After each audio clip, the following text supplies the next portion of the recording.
In upscale Beverly Hills, the shortage of COVID-19 tests in the U.S. has prompted 2 physicians to take matters into their own hands.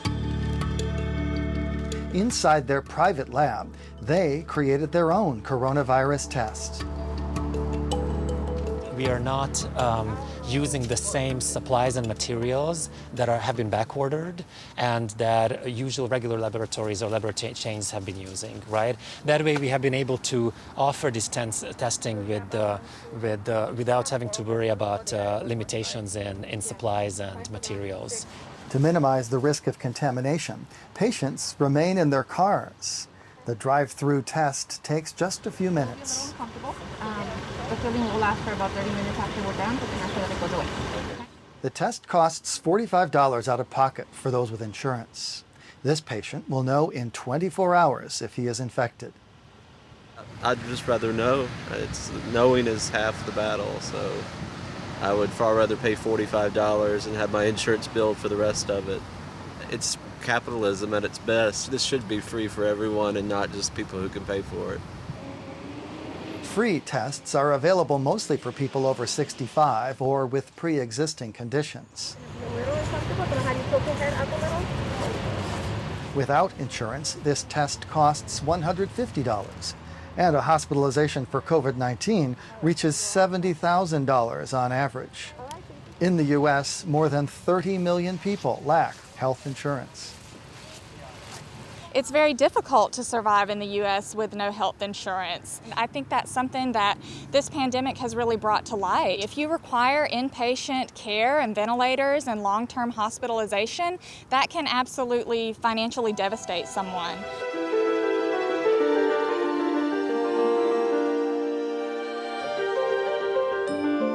The precarious situation could get worse.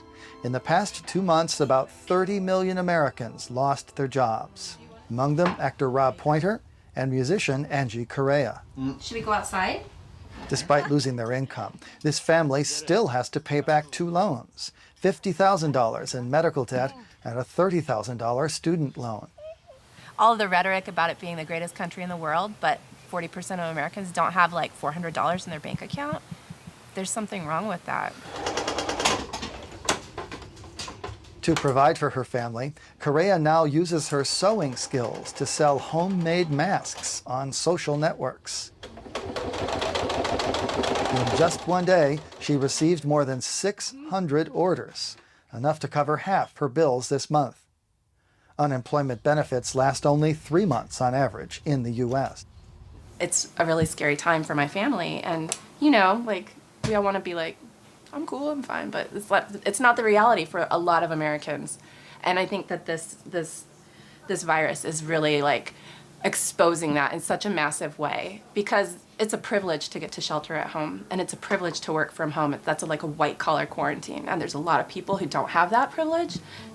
And there you go.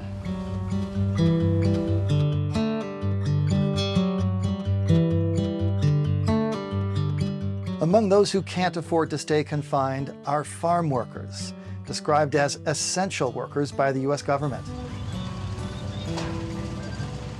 In California, agriculture employs 400,000 people. Many of them are undocumented migrants. Carmen Obeso has been working in strawberry fields since she entered the U.S. illegally 13 years ago. This single mom with 2 young children pays taxes, but is ineligible for U.S. government assistance during the pandemic. Es un sacrificio que tenemos que hacer nosotros ahorita, pues estamos trabajando para poner la comida en la mesa de las personas que se tienen que quedar en casa, de las que se pueden quedar en casa. For $13 an hour, these celery pickers put their health at risk. Masks and gloves are not provided, nor required. No se está respetando el distanciamiento social de 6 pies, de 2 metros, pues es común en la agricultura, como los rancheros nos dicen. Ya depende de ti si te quieres proteger. Entonces no se está exigiendo en realidad de que uno lo haga.